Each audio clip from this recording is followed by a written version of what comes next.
오늘은 저희가 누가복음 강의 71번째 시간으로 누가복음 17장 20절에서 37절을 통해서 하나님 나라의 임재, 하나님 나라의 임재라는 제목으로 하나님 말씀 증거하도록 하겠습니다.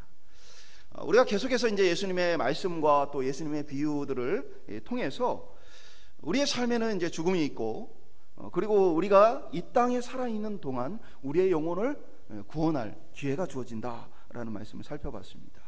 그러면서 그렇다면 어떻게 구원을 얻기 위해 이 땅을 살아가야 하는가 라는 부분에 대해서 예수님께서 말씀을 하시고 또 사역을 통해서 그 기록들이 나타난 모습을 보게 되어지는데, 우리가 지난 시간에는 비참한 나병으로 인해서 고통 속에 있던 사람 중에 10명이 예수님께 고침을 받았고, 그 중에 한 사람이 예수님께 돌아와서 예수님 앞에 어떻게 보면 내가 구원을 얻었다라는 선언을 듣게 되어지는 그 말씀을 우리가 살펴봤습니다. 이 모습을 통해서 이 땅에서 구원을 얻는 모습은 어떤 모습이냐, 바로 이 돌아온 한 사람의 나병 환자와 같이 모든 것의 우선순위가 뒤바뀐 삶이다. 그 전까지는 많은 주변의 것들, 일상의 것들이 그의 삶에 중요했다면 이 사람에게는 예수 그리스도가 가장 존귀하고 귀한 것으로 변화되어서 모든 것을 다 뒤로하고 예수님께 나왔던 그 모습이 구원에 합당한 모습이다 라고 저희가 함께 살펴봤습니다. 유대인들은 구원하면 하나님의 나라와 깊게 생각을 했습니다. 그들은 실제로 로마의 지배를 받고 있었고, 또 로마의 지배 이전부터도 오랫동안 이 나라 저 나라의 지배 속에서 고통 속에 있었습니다. 그들이 구약의 하나님 말씀을 통해서 기억하고 있는 것은 하나님께서 메시아라는 게 구약의 히브리어 표현이고, 똑같은 표현이 신약의 그리스도라는 이제 헬라어 표현입니다. 그래서 메시아 곧 그리스도가 오시면, 그러면 그가 우리를 구원해 줄 것이다, 해방시켜 줄 것이다, 그리고 그가 다윗과 솔로몬 때와 같은 영광스러운 하나님의 나라를 회복할 것이다 라고 그들은 기대를 해왔습니다. 그래서 구원을 받았다라는 이 말은 지난 시간에 이제 표현을 보면 넓게는 병으로부터 고침을 받은 것도 구원을 받았다라는 표현으로 성경에서 종종 쓰입니다. 물론 지난 시간에는 단순히 병 고침을 받았다라는 의미가 아니라 그의 영혼이 건짐을 받았다라는 예수님의 선언이었는데, 어쨌든 사람들은 이 구원에 대한 깊은 관심을 가지고 있었고, 그 구원의 때가 언제 올 것이냐, 하나님의 나라가 언제 올 것이냐라는 부분에 대해서 기다리고 있었던 그 모습들을 우리가 보게 되었습니다. 특히 이제 예수님께서 선지자로서 많은 사람들에게 알려졌습니다. 당시의 사람들은 예수님은 기적을 일으키고 하나님의 말씀을 전하는 걸 보니까 선지자인가 보다라고 생각하는 사람들이 많았습니다. 또 일부는 예수님을 메시아로 아는 사람들도 있었습니다. 어쨌든 사람들의 관심사는 예수님이 누구인가도 있지만 구원자가 언제 올 것이고 우리가 언제 회복이 될 것이냐 라는 부분에 깊은 관심을 가지고 있던 것이죠. 대부분의 사람들이 이 나라의 고통 속에서 함께 고통을 당하고 있었기 때문에 그것이 빨리 회복되기를 기다리고 있었던 거죠. 마치 장사가 안 되고 가게가 문을 닫아야 되는 코로나의 위기 속에서 언제 이것이 정상화될 것인가, 언제 제대로 된 삶을 돌아갈 수 있을 것인가, 많은 사람들이 기다리는 것과 같이 사실 그것과 비교할 수 없을 정도로 많은 사람들이 하나님의 나라, 구원, 이것을 기다리고 있었습니다. 그러니까 이제 그것에 대해서 예수님께서 선지자이니까 뭔가를 알지 않을까, 또 예수님 자신이 구원자라면 그러면 뭔가를 하지 않을까, 사람들은 궁금해했습니다. 그래서 오늘 20절에도 보면 바리새인들이 예수님께 묻는 장면이 나옵니다. 하나님의 나라가 어느 때에 임합니까? 라고 예수님께 묻게 되어집니다. 근데 예수님께서는 하나님의 나라가 왔다라고 이렇게 얘기를 하시지 않고 하나님의 나라는 볼 수 있게 임하는 것이 아니다 라고 대답을 하십니다. 천국하면 우리도 이렇게 좀 어려운 표현들이 있어요. 천국에 간다라는 표현을 쓰기도 합니다.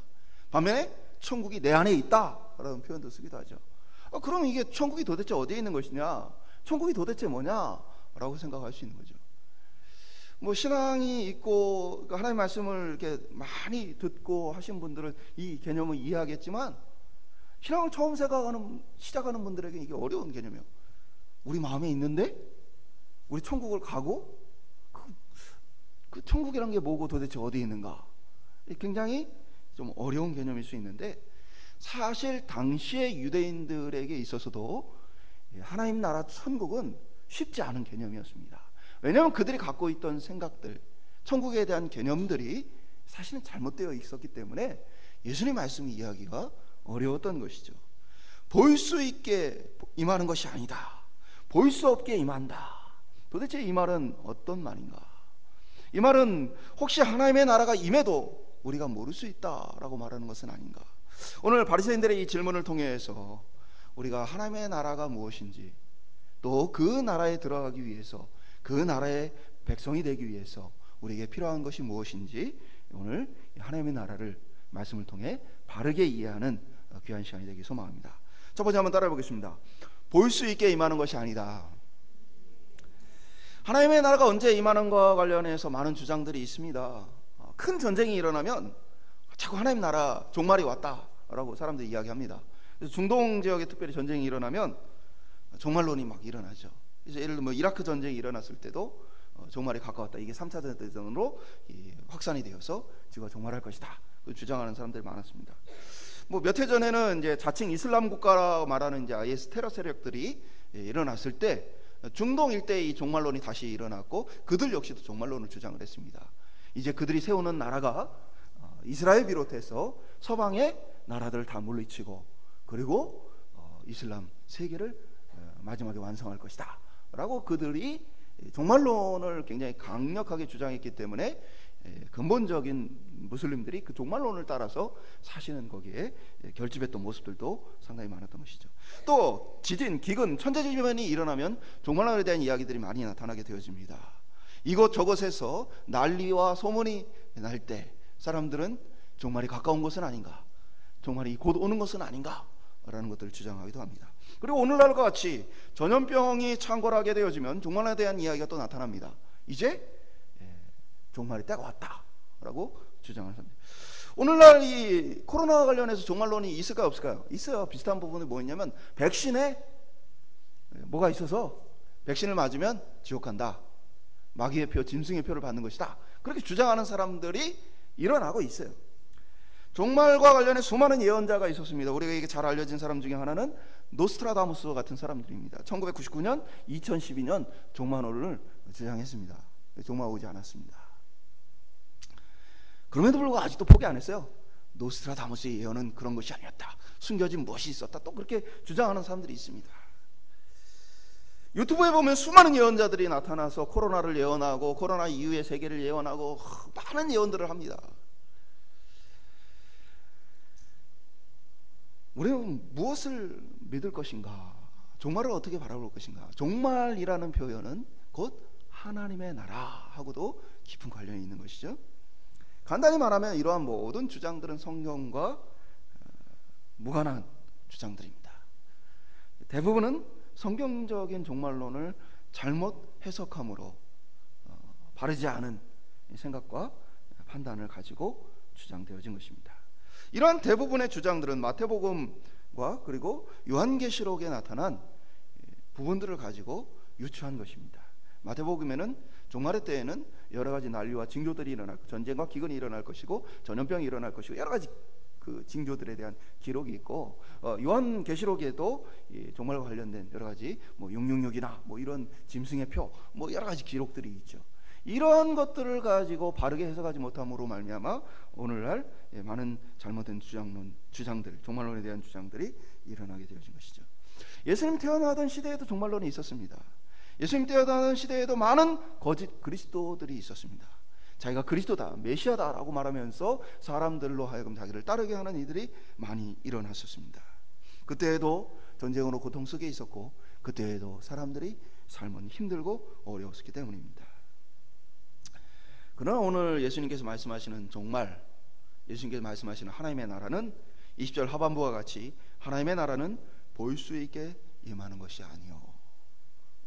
이 선언은 무엇을 이야기하느냐, 많은 해석이 있을 수 있지만 지금까지 나타나지 않았던 많은 거짓 그리스도들과 그러한 것들을 기다리는 사람들의 태도가 잘못되었다라는 것을 말해줍니다.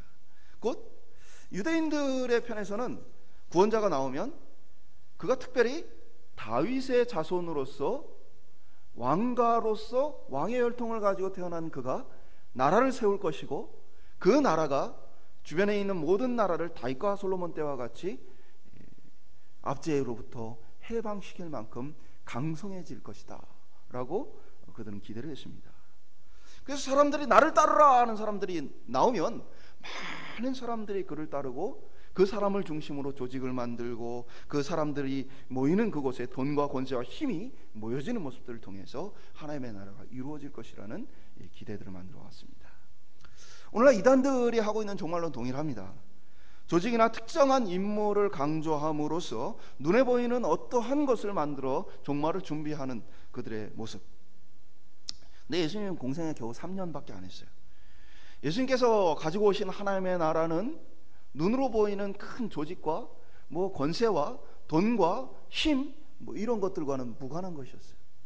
3년 동안 예수님이 하셨던 일은 그들에게 복음을 전하고 하나님의 말씀을 깨달게 함으로 그들을 회개하게 하고 그들을 하나님 백성 되게 하는 것, 그것이 3년 동안 예수님께서 하셨던 일이었습니다. 21절에 보면 구체적인 설명을 하는데, 또 여기 있다 저기 있다고도 못하리니 하나님의 나라는 너희 안에 있느니라. 여기 있다 저기 있다 말하는 사람들이 많이 일어나게 되어진다. 그때에 동요하지 말아야 한다. 왜냐하면 하나님의 나라가 너희 속에 있기 때문이다. 이것은 하나님의 나라의 본질을 우리가 이해할 필요 있는데, 하나님의 나라는 어떤 물리적인 공간을 얘기하는 게 아니에요. 하나님의 나라는 하나님의 통치가 실현되고 하나님의 통치에 순종하는 일들이 일어나는 곳이 바로 하나님의 나라입니다. 하나님의 나라가 너희 안에 있다라고 예수님 말씀하셨던 이유는, 너희가 하나님의 말씀을 듣고 그것 앞에 순종하게 되어지면 바로 그것이 뭐가 되어지는 거예요? 하나님의 나라가 되어지는 거예요. 내 안에서 하나님께 순종하고 복종하면 그곳이 하나님의 나라인 것이에요. 그러니까 하나님의 나라가 우리에게 임했다라는 표현은 우리 안에 변화가 일어나서 하나님의 백성이 되었다라고 선언을 하는 것이죠. 이것은 무엇과 관련이 있습니까? 바로 우리 있는 내면의 태도, 신앙의 고백, 그것과 관련이 있는 것입니다. 그러니까 종말론을 오늘날 얘기하면서 바코드, QR코드, 백신, 베리칩 이러한 것들이 짐승의 표다 말하는 모든 사람들은 잘못된 성경 해석을 하고 있는 사람들입니다. 예를 들면 바코드가 내 몸에 새겨진다고 내가 지옥 갑니까? 내 몸에 물리적인 어떤 변화, 심지어는 예를 들면 백신에 어떤 물질이 들어있어서 우리로 하여금 감정적인 변화가 일어나게 한다든가 그런 것들이 있다 할지라도 우리 안에 있는 신앙의 하나님을 향한 신앙 고백과 그것들이 밀접한 것은 아니에요. 예를 들면 내가 바코드를 새기든 베리칩을 넣든 백신을 맞든 QR코드를 새기든 관계없이 내 안에 예수 그리스도를 믿고 따름이 있다면 구원 얻는 것입니다. 그러나 오늘날 많은 사람들은 말도 안 되는 것들을 가지고 종말론을 이야기합니다. 요한계시록 배경 속에서 이러한 것들이 나오는데 바로 물물거래하는 것들이 어려워지게 되어진다라는 표현을 합니다. 그러한 이 뉘앙스가 나타나는 것은 당시 시대 상황 속에서 로마 황제를 숭배하지 않고는 상인 조직에 들어갈 수가 없고, 로마 황제를 섬기지 않고는 그러한 경제 모임을 마음껏 할 수 없는 그러한 삶 속에 그들이 놓여 있었기 때문에 로마 황제를 섬길 것이냐 아니면 예수 그리스도를 따를 것이냐, 두 가지의 선택에 대해서 요한계시록은 말을 해주고 있는 것입니다. 물리적인 어떤 표를 얘기하는 것이 아니고 신앙의 선택에 대한 이야기를 하고 있는 것이죠. 오늘 우리의 종말도 마찬가지입니다. 나는 하나님의 말씀에 복종하는 사람인가, 내 안에 하나님의 말씀을 따라 살고자 하는 참된 신앙의 고백이 있느냐, 그것이 우리에게 중요한 종말의 주제인 것입니다. 그럼에도 불구하고 많은 사람들은 거짓된 하나님의 나라에 대해서, 거짓된 그리스도에 대해서 주장을 하게 되어집니다. 그래서 예수님은 그러한 일들이 계속해서 일어날 것을 아시고는 23절과 같이 사람이 너희에게 말하되 보라 저기 있다, 보라 여기 있다 하리니 그러나 너희는 가지도 말고 따르지도 말라. 기적이 일어날 수 있어요. 뭐 놀라운 일이 일어날 수 있죠. 그러나 그것으로 우리의 신앙을 이제는 기준 삼을 때는 아니다라고 주님은 분명하게 선언을 하십니다. 자기를 따라야 한다, 자기 단체를 따라야 한다 주장하는 사람들은 다 하나같이 거짓 선지자, 거짓 그리스도, 거짓 신앙이라고 우리는 이해할 수 있습니다. 마태복음 24장에 나타난 종말의 징조에 대해서 나온 여러 가지 징조들에 대해서는요, 마태복음 24장을 자세히 읽어보면 예수님이 이렇게 말씀을 하십니다. 아직 끝이 아니다. 재난의 시작이다 라고. 그러니까 마태복음에 있는 난리, 여러 가지 뭐 기근, 전쟁, 뭐 자연현상, 뭐 이러한 것들이 종말이 바로 일어나기 직전에 일어난 사건이 아니고 종말 전체에 일어난 사건이다. 근데 그런 것들이 일어나도 아직 끝이 아니고, 그리고 그러한 것들이 있어도 그런 것은 이제 재난의 시작이다. 주님 말씀하셨던 거예요. 왜 그렇습니까? 이 종말이라는 것은 성경적으로 보면 예수님께서 이 땅에 오신, 처음 오신 이 초림부터 예수님께서 다시 오시겠다고 약속하신 대로 다시 오시는 재림까지를 종말로 봅니다. 신약 성경 전체를 바라보면 종말에 대한 많은 기록들을 보면 하나같이 신약 성경을 살았던 그 신약 성경의 인물들이 자기가 살던 시대를 종말로 인식을 합니다. 왜요?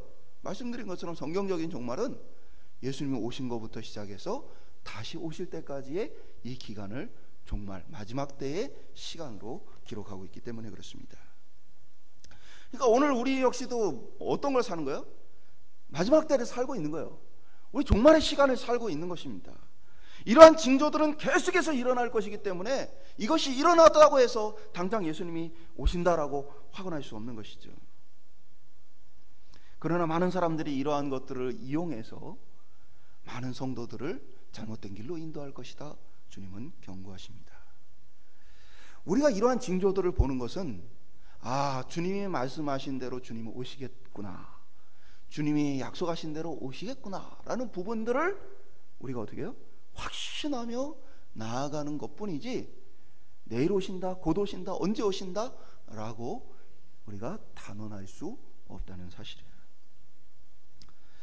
하나님의 나라는 보일 수 있게 임하는 것이 아니다. 우리가 만약 난리와 소문의 마음을 빼앗긴다면 마치 유대인들이, 특별히 바리새인들이 바랐던 구원자인 예수가 와서 나라를 세우게 되어지는 그런 것과 같이 성경적인 하나님의 뜻을 이해하지 못하는 그러한 모습과 동일한 오해를 우리가 하게 되어질 것이에요. 하나님의 나라는 우리의 신앙의 고백과 우리의 내면에 하나님께 순종하고자 하는 변화와 관련이 있는 것입니다. 오늘 우리의 내면에 하나님의 나라, 하나님의 말씀이 그 자리에 있는가 우리는 돌아봐야 합니다. 세상의 난리, 소문, 수많은 이야기들에 우리의 마음을 빼앗기지 말고 우리 모두가 참된 신앙의 고백을 지키며 그 안에 사는 저와 여러분 될 수 있기를 간절히 축원드립니다. 두 번째 따라해 보겠습니다. 예상치 못한 때에 급하게 온다. 20절에서 21절을 통해서 바리새인들에게 이제 말씀하셨던 부분은 하나님의 나라가 무엇인가 하고 사실 관련이 있습니다. 왜냐하면 그들은 생각하기를 머릿속에 메시아가 와서 나라를 세우고 우리를 독립시켜 줄 거야 라는 생각을 했어요. 하나님 나라에 대한 개념 자체가 그들이 잘못되었기 때문에 예수님 먼저 하나님 나라는 그런 것이 아니다 라고 개념에 대해서 말씀해 주셨다면, 이어지는 말씀 속에서는 21절 이후의 말씀 속에서는 그렇다면 너희가 기다려야 할 하나님 나라의 완성, 종말의 완성은 무엇이냐, 그것에 대한 이야기를 하고 계십니다. 그럼 진짜 너희가 기다려야 될 것, 그들은 뭐야? 하나님 나라가 언제 오기를 원하냐, 언제 임할 것인가. 하나님 나라는 벌써 왔어요, 그들 속에. 그러나 그들이 역시 기다려야 할 것이 있다면 그 하나님 나라가 언제 완성되어지고 종말이 완성되어질 것이냐, 종말의 완성에 대한 이야기를 21절 이후에 하고 계십니다.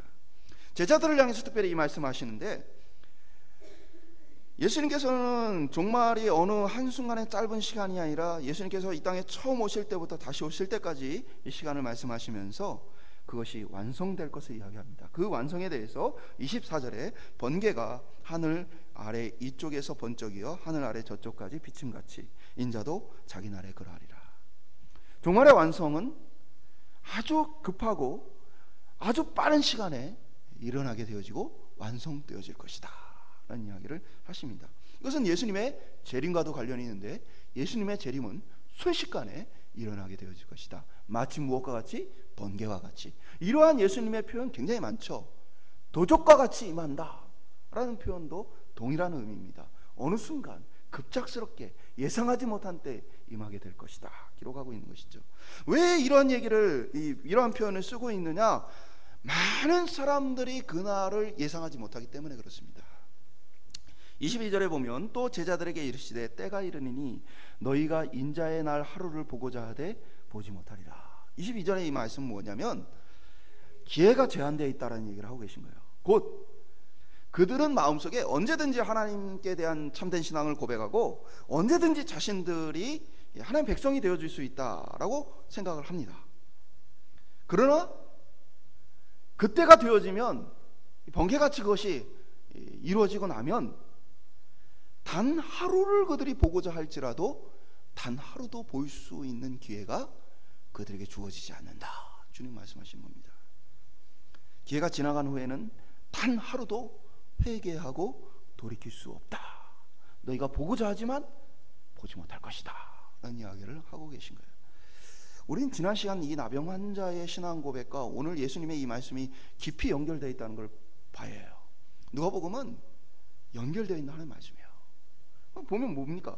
나병 환자가 고침을 받았어요. 그때 그가 깨닫고 알게 된 것은 무엇입니까? 이분은 단순히 병 고치는 자가 아니라는 거예요. 그가 느낀 건 하나님의 구원이 임했고 그가 메시아다라는 소문이 진짜다라는 확신이 생긴 겁니다. 그러니까 의사 선생님이면 언제든지 만나면 되죠. 그리고 병 낫고 나서 나중에 찾아가서 고맙다 해도 되죠. 그러나 그는 예수를 메시아로 인식했기 때문에 메시아 앞에 당장 뛰어나가야 했던 것입니다. 그가 구원자라면 그를 만날 수 있을 때 다가가야 한다. 곧 그 기회를 빼앗겨서는 안 된다라는 마음이 그에게 중요했던 거예요. 그래서 지금 제사장에게 보이거나 아니면 사람들에게 가서 고침을 받은 이후에 가족들 만나고 자기의 어떤 일상의 삶으로 돌아가는 일은 지금 예수님을 만나는 일하고는 비교할 수 없을 만큼 지금 예수를 만나는 일이 급했던 것입니다. 이 말씀 뭐하고 관련이 있어요? 너희가 단 하루를 보고자 해도 볼 수 없다는 말씀과 깊은 관련이 있어요. 그 사람은 이 종말에 대한 인식이 분명했던 거예요. 예수님을 만나야 되겠다는 마음이 분명했던 것입니다. 그러나 모든 사람들이 그날에 그렇지는 않다. 많은 사람들이 사실은 이 종말에 대해서 깨닫지 못하고 알지 못한 채 살아가게 될 것이다. 성경은 많은 곳에서 말씀해주고 있고 오늘 예수님 역시도 오늘 본문을 통해서 말씀해 주십니다. 26절 27절은 노아의 때를 비유로 들고 있고 28절 29절은 소돔이 멸망하던 때 롯의 때에 대해서 기록해 주고 있습니다. 우리가 잘 알듯이 오늘 본문에 나타난 노아의 때의 모습은 무엇입니까? 물론 심판을 당하게 되어질 때 사람들은 뭐하고 있어요? 시집가고 장가가고 먹고 마시며 지냅니다. 심판이 임하는 그 순간까지 그들은 먹고 마시며 시집가고 장가가는 모습을 보게 되어집니다. 롯의 때에도 마찬가지죠. 사람들은 사고 팔고 심고 집을 짓더니라고 기록한 것처럼 사고 팔고 심고 집을 짓는 일을 열심히 하느라고 그들의 심판을 전혀 감지하지 못하는 모습을 보게 되어집니다. 이 말씀은 주님의 때가 언제 오느냐, 많은 사람들이 시집가고 장가가고 심고 거두고 집 짓고 이러한 일들을 열심히 하고 있는 중에 한마디로 얘기해서 종말에 대해서 심판에 대해서 예수님의 재림에 대해서 전혀 생각하지 못한 그때에 주님께서 번개와 같이 올 것이다라는 말씀을 하고 계신 것입니다. 이러한 행위들은 하나같이 이 땅의 삶에 대한 깊은 관심을 보여주는 것입니다. 이 땅에서 중요하게 생각하는 것, 그것에 대한 이야기를 하고 있는 거예요. 많은 사람들이 중요하다 생각하는 것. 이 행위 자체가 나쁜 건 아닙니다. 시집가고 장가가고 이게 나쁜 건 아니죠. 심고 거두고 집을 짓고 이것이 나쁜 것은 아닙니다. 다만 많은 사람들이 그것의 마음을 다 빼앗겨서 살아갈 때에 주님은 급작스럽게 오실 것이다 라는 이야기를 하고 있는 것이에요.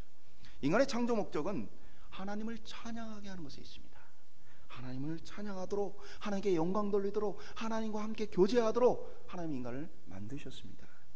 근데 인간이 그 창조 목적을 완전히 잃어버린 채 마치 이 땅에서 자신들이 영원히 살 것처럼 자신들의 육신의 삶을 위해서 몰두하고 있는 그 모습은 한마디로 얘기해서 창조할 필요가 없는 존재임을 스스로 인정하는 것이에요. 하나님 나를 만드실 필요가 없어요 라고 인정하는 거예요. 왜요? 하나님의 창조 목적과 전혀 관계없는 삶을 추구하고 그러한 삶을 살아가는 이에게는 하나님 나는 필요 없는 존재예요, 나를 만드실 이유가 없어요 라고 말하는 것과 동일한 얘기예요. 노아 시대의 모든 인류가 멸망하고 8명이 살아남았고 소돔과 고모라의 성에 모든 사람들이 죽임당하고 겨우 롯의 가족만이 몇 살아남았습니다. 예수님께서 이 비유를 하시는 것은 마지막 때 마지막 순간도 그와 같을 것이다 말씀하시는 겁니다. 예수님도 실제로 제자들에게 마지막 때에 믿음을 보겠느냐라는 이야기를 하시죠. 그때 믿음을 찾는 것, 믿음의 사람들을 만나는 것 쉽지 않을 것이다 라는 이야기를 하시는 거예요. 실제로 많은 사람들이 이 땅의 것에 목을 메어 살고 있고 이 땅의 탐욕에 사로잡혀 또 이 땅에 주는 두려움에 사로잡혀 살고 있습니다. 오늘 부동산 이야기를 뉴스를 어디를 보고 여기를 봐도 저기를 봐도 계속해서 나옵니다. 타락한 국민의 탐욕과 정부의 무능함이 이러한 문제를 만들었습니다. 시대를 더 힘들게 만들고 사람들의 생각을 더 돈으로 사로잡히게 만들었습니다. 어느 누구 때문이 아니라 사실 모두의 책임인 것이죠. 정권의 문제만이 아니라 욕심이 있는 우리 모두의 죄성이 그 문제를 만들어가는 것입니다. 집 사지 말라는 얘기 아니고 투자하지 말라는 얘기 아닙니다. 다만 그리스도인은 일상의 삶을 살면서도 내가 무엇을 위해 지음받았는가에 대해서 기억하고 또 주님께서 우리를 다시 만나러 오신다라는 이 사실을 기억하고 인간으로서 조금 더 고상한 목적을 가지고 의식을 가지고 살아야 한다는 사실입니다. 이러한 돈과 이 땅의 것들로 인해 그것이 중요하다, 가치 있다 주장하는 이 세대의 흐름 속에 살다 보면, 어려서부터 그러한 문화와 가치관에 짓눌려 살다 보면 어느 순간 나는 하나님께서 창조하신 존귀하고 고귀한 존재라는 사실을 사람은 잊어버리게 되어집니다. 마치 어린아이를 어려서부터 너는 바보다, 병신이다, 아무것도 못한다, 모자라다 끊임없이 학대받은 아이가 아무리 재능과 능력을 가지고 있어도 그것을 펼쳐내지 못하고 인생을 마감하는 것과 같이 이 땅의 가치관은 거룩하고 존귀한 하나님의 사람들을 계속해서 찍어 누르며 하나님의 고상한 창조 목적을 기억하지 못하게 하는 것이죠. 이렇게 세상의 가치관에 사로잡힌 사람들은 세상적인 기준을 따라서 때로는 큰 성공을 거두고 때로는 실패를 하더라도 성공과 실패와 관계없이 하나님의 목적 앞에서는 쓸모없는 사람이 되는 것입니다. 하나님 창조할 이유가 없는 존재가 되어지는 것입니다. 하나님이 구원할 필요가 없는 존재가 되어지는 것입니다. 하나님의 나라의 완성이 번개와 같이 급하게 일어난다는 말씀은 많은 사람들이 깨닫지 못하고 준비하지 못할 것을 말하고 있는 것입니다. 예수님 초림 때, 예수님 처음 오셨을 때에도 사가랴와 안나와 같이 극소수의 사람들만이 예수님의 오심을 알고 찬양을 드렸습니다. 대부분의 사람들이 시집가고 장가가고 사고 팔고 집 짓느라 예수님의 오심에 대해서 알지 못했습니다. 오늘 우리는 삶의 우선순위가 어디에 있는가를 돌아봐야 합니다. 내가 정말 하나님의 나라에 대한 관심을 가지고 있고 나를 창조하신 하나님의 창조의 목적에 맞게 살고 있는가 우리는 돌아볼 필요가 있습니다. 분명한 것은 그날은 번개와 같이 임할 것이고 그때 진짜 내 내면이 변화받지 않았다면 우리는 어떤 이 땅의 지혜와 수단을 다 써도 구원받을 수 없다는 사실입니다. 지금 나에게 그리스도가 가장 존귀한 존재가 아니라면, 그의 말씀이 가장 중요한 것이 아니다면 사실 우리의 영혼에 그것만큼 심각한 문제는 없다는 사실입니다. 코로나가 문제가 아니고요, 전쟁이 문제가 아니고요, 기근이 문제가 아닙니다. 어차피 우리는 한 번 죽을 인생입니다.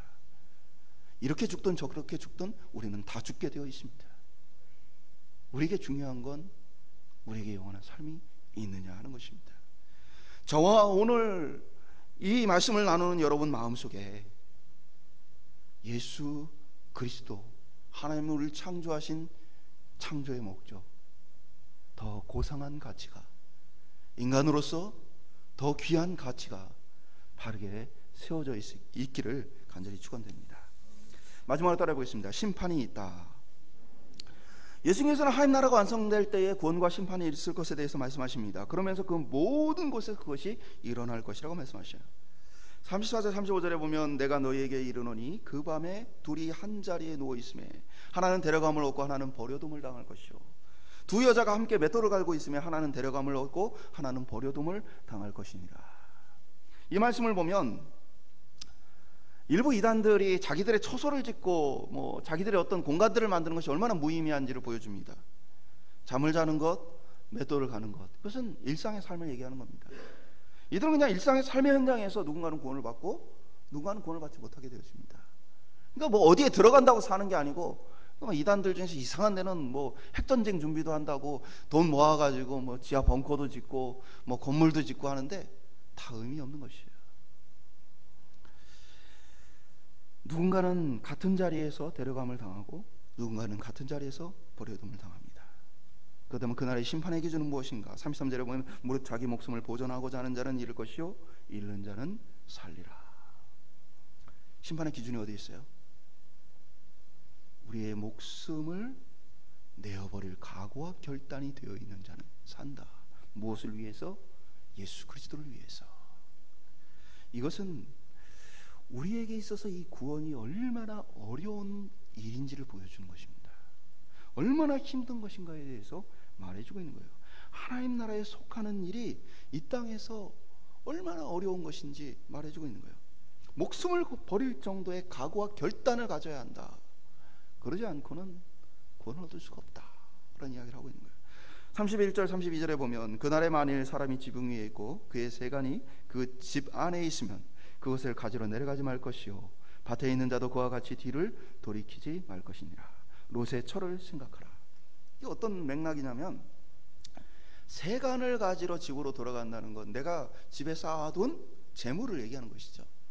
그러니까 지금 어떤 위기가 찾아오면 재물을 가져야 이후의 위기에 대해서 대처를 잘할 것이라고 모든 사람은 그렇게 생각을 하는 것이죠.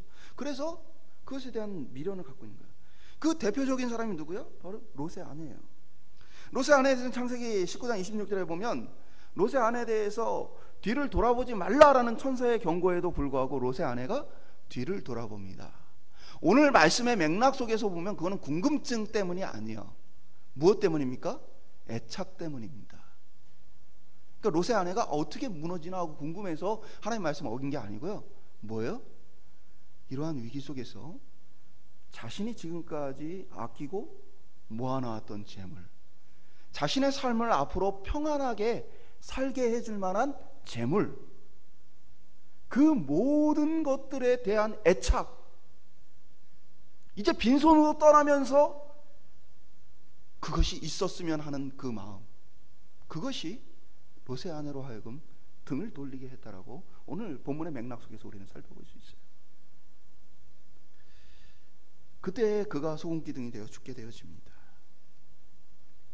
이것은 심판의 상황 속에서 그들의 마음이 어디에 있는가에 대한 이야기를 하고 있는 것입니다. 우리의 마음이 어디에 있느냐? 세상에 있는 것들에 우리의 마음이 있는 것이냐? 아니면 하나님의 말씀 속에 우리의 마음이 있는 것이냐? 혹 세상에 대한 지나친 애착을 아직도 버리지 못한 것은 아닌가? 예수님께서는 인간의 연약함을 잘 아시기 때문에 이 심판에 대해서 다시 한번 강조하십니다. 마지막 절에 37절에는 그들이 대답하여 이르되 주여 어디오니까? 이르시되 죽음이 있는 곳에는 독수리가 모이니라 하시니라. 그러니까 제자들의 말씀은 주님 어디에? 라고 딱 기록되어 있는 게 전부예요. 그러니까 본문의 맥락을 통해서 사실 제자들이 어디로 데려감을 당하게 되어집니까? 아니면 어디에 버려둠을 당하게 되어집니까? 아니면 어디에서 이런 일이 일어납니까? 여러 가지 해석이 다 가능합니다. 저는 제자들의 그리고 유대인들의 당시의 사고 수준을 생각한다면 어디에서 이런 일이 일어날 겁니까? 라고 묻는 거라고 이해를 합니다. 왜요? 유대인들은 구원자와 메시아는 유대 땅에 임하고 그가 세울 나라는 유대인의 나라예요. 그러니까 유대라는 아주 좁은 사고관을 가지고 있어요. 종말론도 굉장히 좁은 사고관을 가지고 있어요. 그 다음에 이제 대두되는 문제가 뭡니까? 유대라는 어디까지인가? 하나님의 백성이 살고 있는 하나님의 나라가 세워질 땅은 어디까지인가? 그들의 사고 수준은 그러한 정도예요. 그러니까 지금 예수님이 하신 말씀도 충분히 이해를 하지 못하고 혼란 속에서 주님 어디에서 예수님 말씀하신 그런 일들이 나타납니까? 라고 물어본 거예요. 근데 사실 이 일은 전 우주적인 일입니다. 모든 것에 임할 것입니다. 그래서 예수님은 그들이 잘 알려진 속담을 통해 대답하신 거예요. 죽음이 있는 곳에 독수리가 모이느니라. 그러니까 시체가 있는 곳에는 독수리가 모이게 되어 있다. 다양한 해석이 가능한데요. 이걸 천사로 해석하는 사람도 있고 성도로 해석하는 사람들이 있고 여러 가지 해석이 가능합니다.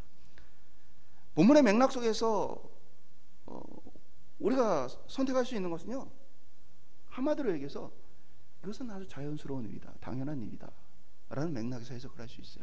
곧 심판으로 해석을 해도 천사들이 죽은 영혼들을 심판하시는, 하나님 건진받지 못한 영혼들을 심판하시는 그 모습으로 해석을 하든, 아니면 성도들이 그러한 역할을 하든 관계없이 오늘 본문은 한마디로 얘기해서 상식이다. 한마디로 얘기하면 죄가 있는 곳에는 심판이 임하는 것이고, 믿음이 있는 곳에는 뭐야? 구원이 임하는 것이다. 독수리가 모이는 곳에 시체가 당연히 있는 것처럼 그에 합당한 결과가 맺어지는 것은 자연스럽고 당연한 일이다. 그러니까 이 말씀은요, 모든 죄가 있는 곳에는 다 심판이 임할 것이고, 모든 하나님의 용서가 있는 곳에는 구원이 임할 것이다 라는 말씀으로 우리가 받아들일 수 있습니다. 그것은 아주 당연한 이치이고 반드시 그렇게 되어질 것이다. 왜냐? 이것은 아주 당연한 이치이기 때문이다. 주님 그렇게 말씀하고 계신 거예요. 그렇다면 우리에게 필요한 것은 무엇입니까? 나에게 하나님의 심판이 임할 것인가, 구원이 임할 것인가, 그것에 대한 고민을 해봐야 합니다. 그리스도인으로 산다는 건요, 이 땅의 삶을 무시한다는 의미는 아닙니다. 그러니까 예를 들면 시집가고 장가가고 사고 팔고 집을 짓고 이런 일들을 무시한다는 게 아니에요. 예수님 비유 속에서도 구원을 얻는 사람도 뭐라고 있어요? 맷돌을 돌리고 있어요. 일상의 삶을 살고 있단 말이에요. 그것을 무시하는 게 아니고, 세상은 점점 이러한 일들의 사람들을 몰두하게 만들 것이다 라는 얘기예요. 그리고 그때의 그 중에서도 하나님을 기억하고 하나님 말씀을 순종하고자 하는 사람들이 바로 구원을 얻을 것이다. 그들은 어떤 각오 정도를 가져야 돼요? 목숨을 버릴 각오, 이 땅에서 목숨을 버릴 각오를 가져야만 구원 얻을 수 있을 것이다. 어느 단체가 아니라, 어떠한 모임이 아니라, 여기 있다 저기 있다라는 것이 아니고, 성경은 뭘 얘기하는 거예요? 너희 속에 있는 신앙의 고백을 돌아봐라, 믿음을 돌아봐라 말씀하고 있는 것이죠. 말씀을 맺도록 하겠습니다. 지금 내 안에 하나님 나라가 있습니까? 이 말은 지금 나에게 그리스도는 세상 그 무엇보다 귀하고 소중합니까? 라는 질문입니다. 많은 사람들은 내가 세상의 것들을 다 사랑하면서도 동시에 그리스도를 가질 수 있다라고 착각합니다. 그러나 주님은 그럴 수 없다라고 여러 차례 경고하셨습니다. 우리가 이 땅의 삶들을 위해서 수고하고 애쓰고 관심을 기울이고 당연히 살아야 할 것입니다. 그러나 중요한 것은 내가 무엇을 위해 부름받았고 주님께서 이 역사를, 이 인류의 역사를 어디를 향해 이끌어가길 원하시는지 기억하는 것입니다. 우리가 곧 성탄절을 맞이합니다. 예수님께서 우리의 죄를 대신하여서 우리를 위하여 대신 십자가에 돌아가시고 우리를 구원하여 주신 예수님이 오신 날을 기념하는 날입니다. 예수님의 오신 이 성탄절이 모든 사람에게 기쁨입니까? 아닙니다. 성탄은 모든 사람의 기쁨이 아니라 구원 얻은 백성의 기쁨입니다. 구원 얻지 못한 자에게는 그리스도가 이 땅에 오심이 아무 관계가 없습니다. 그들의 영혼을 건지지도 못하고 그들의 영원한 지옥으로부터 그들을 막아줄 수도 없는 것이기 때문입니다. 예수님께서 이 땅에 오신 이유는 우리를 회복시켜서 창조 목적에 맞게, 하나님이 처음 우리를 만드신 목적에 맞게 하나님께 영광 돌리도록 만드신 것입니다. 하나님께 순종하는, 하나님의 나라에 거하는 하나님 백성 되게 하시기 위해서입니다. 오늘 이 성탄을 맞을 때 우리만 기뻐하면 됩니다. 우리가 그 의미를 깨닫고 예수님의 오심을 깊이 있게 알게 되어지면 그것이 우리에게 기쁨이 되어집니다. 오늘 저와 여러분이 우리 속에 주님께서 오셔서 하신 일을 다시 한번 돌아보기 소망합니다. 내 안에 믿음을 주시고, 내 안에 성령을 주시고, 내 안에 하나님의 창조 목적을 따라 살게 나를 회복시켜 주신 그 영광을 바라볼 수 있기를 소망합니다. 그것을 통해서 하나님 나라의 임재, 우리 안에 있는 하나님 나라의 임재를 통해서 이제 곧 완성될 하나님의 나라 속에 기대하고 소망하며 사는 저와 여러분 될 수 있기를 간절히 축원드립니다.